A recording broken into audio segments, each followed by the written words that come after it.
Hi friends, welcome to my channel Bujju Pappu. இன்றைக்கி நான் உங்களுக்கு கேழ்வரகு தோசை எப்படி செய்யறதுன்னு சொல்லித் தரப்போகிறேன்.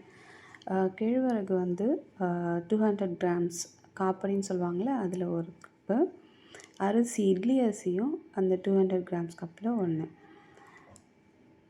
அண்ட் 100 கிராம்ஸ் கப்பில் வந்து உளுந்து ஒன்று போட்டுக்கோங்க. இது பாருங்கள், 200 கிராம்ஸ் மெஷர்மெண்ட் கப்பு. இது வந்து 100 கிராம் மெஷர்மெண்ட் கப்பு. இது வந்து 200 கிராம்ஸில் 2, 100 கிராம்ஸில் ஒரு கப் போட்டுக்கணும். இப்போது இது நல்லா நீங்கள் வாஷ் பண்ணிவிட்டு ஊற வைக்கணும். இப்போ பார்த்தீங்கன்னா கேழ்வரகில் நிறைய அழுக்கு இருக்குன்றதுனால நீங்கள் 4 to 5 டைம்ஸ் இதை வந்து நீங்கள் நல்லா கழுவி நல்லா தண்ணி ஊற்றி ஊற வச்சுடுங்க. இது மினிமம் வந்து 6 ஹவர்ஸ் ஊறணும். உளுந்திலையும் தண்ணி ஊற்றி வச்சுடுங்க. அது ரெண்டுமே நீங்கள் ஒரே டைமில் ஊற வைக்கலாம். அடுத்தது வெந்தயம் பார்த்தீங்கன்னா 1/2 ஸ்பூன் போட்டுக்கோங்க. இதில் தண்ணி ஊற்றி ஊற வச்சுடுங்க அதையும். அண்ட் தென் காராவுல் வந்து 100 கிராம்ஸ் கப்பில் வந்து நீங்கள் ஒரு கப் நீங்கள் எடுத்து ஊற வச்சுக்கலாம். இது வந்து நீங்கள் 6 ஹவர்ஸ் ஊறணும்னு அவசியம் கிடையாது. இதை நீங்கள் அரைக்கிறதுக்கு முன்னாடி ஒரு 1/2 hour to 1 hour ஊறினா இது போதும். அதனால் அப்போ நீங்கள் ஊற வச்சுக்கலாம். இப்போது அது நல்லா ஊறிடுச்சு.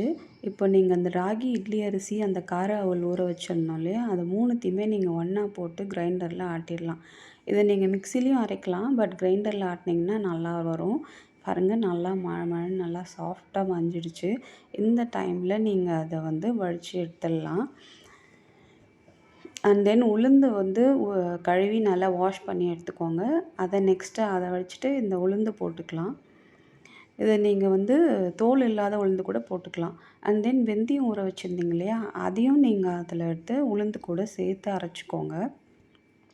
இது நல்லா சாஃப்டாக வந்துடுச்சு. இதையும் நீங்கள் வடித்து அது கூட நீங்கள் கலந்துக்கலாம். இப்போது கல் உப்பு லைட்டாக போட்டு நீங்கள் நல்லா மிக்ஸ் பண்ணிடணும். இதை நல்லா 2 மாவும் நல்லா கலக்கிற மாதிரி கரைச்சி நைட்டு மூடி வச்சுருங்க. இது ஒரு 8 to 9 ஹவர்ஸ் நீங்கள் நைட் அப்படியே விட்டுட்டு பாருங்கள், மார்னிங் ஓப்பன் பண்ணதும் எவ்வளோ சூப்பராக வந்திருக்கு பாருங்கள். நல்லா புளிச்சு, மாவு நல்லா புளிச்சு வந்திருக்கு. இது நல்லா கரைச்சிட்டு நீங்கள் இதை என்ன பண்ணலான்னா ஒரு சின்ன பவுலில் மாற்றி வச்சுக்கோங்க. ஏன்னா நீங்கள் எல்லோரும் சாப்பிட்ற வரைக்கும் அதே பவுலில் வச்சு ஊற்றிட்டு இருந்தீங்கன்னா அது நல்லா இன்னும் புளிக்க ஆரம்பிச்சிடும். அதனால் சின்ன பவுலில் மாற்றிட்டு நல்லா தோசைக்கல்லை அடுப்பில் வச்சு சூடு பண்ணிவிட்டு நல்லா தண்ணி லைட்டாக ஸ்ப்ரிங்கிள் பண்ணி விட்டுட்டு நீங்கள் அதை நல்லா தொடச்சிட்டு இப்போ நீங்கள் வந்து தோசை ஊற்ற ரெடி ஆகலாம். இப்போ பாருங்கள், நல்லா தொடச்சாச்சு தோசை கல். இப்போது நீங்கள் இந்த மாவை எடுத்து நீங்கள் தோசைக்கல்லில் ஊற்றுனீங்கன்னா நல்லா நைஸாக அப்படியே சாஃப்டாக வரும். இது பிடிக்காது, ஏன்னா நம்ம கார அவல் செய்திருக்கிறதுனால இது நல்லா தோசை நல்லா கிறிஸ்பியாக வரும். இது ஆயிலோ இல்லை கீயோ நீங்கள் இதில் போட்டுக்கலாம். இப்போ நான் பாப்புக்கு போடுறதுனால கீ போட்டுருக்குறேன். பாருங்கள் எவ்வளோ சாஃப்டாக மெலிஸாக இருக்குது பாருங்கள் தோசை. இது வந்து நல்லா கிறிஸ்பியாகவும் இருக்கும் சாப்பிட்றதுக்கு.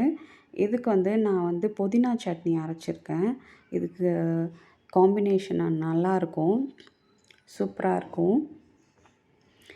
இந்த ராகி தோசை வந்து நமக்கு கேழ்வரகில் கால்சியம் அதிகமாக இருக்கிறதுனால இதை நம்ம நிறையா யூஸ் பண்ணி சாப்பிட்லாம். இது நம்ம வீக்லி ஒன்ஸ் வந்து நம்ம இதை அரைச்சி சாப்பிட்டோன்னா நம்ம உடம்புக்கும் நல்லது, குழந்தைங்களுக்கும் கொடுக்கலாம், விரும்பி சாப்பிடுவாங்க. இந்த டயபெட்டிஸ் பேஷண்ட்டுக்கு நார்மலாக எல்லாருமே இதை சாப்பிட்லாம் ராகின்றது. இது வந்து இட்லி மாவு அரைக்கிற ஸ்டைலே தான், பட் ரேஷியோ மட்டும் கொஞ்சம் நீங்கள் மாற்றிக்கணும். ஃபுல்லாகவே நார்மல் இட்லி அரிசி உளுந்தில் நம்ம பண்ணி சாப்பிட்றத விட இந்த மாதிரி டிஃப்ரெண்ட்டாக கேழ்வரகில் அரைச்சி பண்ணால் நமக்கு வந்து நமக்கு ஹெல்த்தியாகவும் இருக்கும், ப்ளஸ் வந்து டேஸ்ட்டாகவும் இருக்கும். இது வந்து நீங்கள் தொட்டுக்க வந்து நீங்கள் என்ன பண்ணலான்னா தேங்காய் சட்னி, மல்லாட்டை சட்னி, கார சட்னி இந்த மாதிரி நீங்கள் அரைச்சி தொட்டுக்க வச்சுக்கலாம். இதுக்கு சாம்பார்லாம் கொஞ்சம் செட் ஆகாது, அதனால் இந்த மாதிரி சட்னி அரைச்சி கொடுங்க. இந்த தோசை பார்த்தீங்கன்னா நீங்கள் மேக்ஸிமம் 1 or 2 days இருக்க மாதிரி நீங்கள் இதை அரைச்சி ஸ்டோர் பண்ணி வச்சுக்கோங்க. ஏன்னா நீங்கள் நிறைய நாள் வச்சு இத சாப்பிட்டீங்கன்னா, உங்களுக்கு போர் அடிச்சிடும். சாப்பிட பிடிக்காது. நீங்க ஒரு 1 ஆர் 2 டேஸ் அரைச்சு சாப்பிடுங்க. வீக்லி ஒன்ஸ் சாப்பிடுங்க. நீங்களும் இந்த தோசைய ட்ரை பண்ணி பாருங்க. நல்லா இருந்ததுன்னா எனக்கு கமெண்ட் பண்ணுங்க. சப்ஸ்கிரைப் பண்ணுங்க என்னோட சேனலுக்கு. லைக் பண்ணுங்க, ஷேர் பண்ணுங்க. Thank you. பாய்.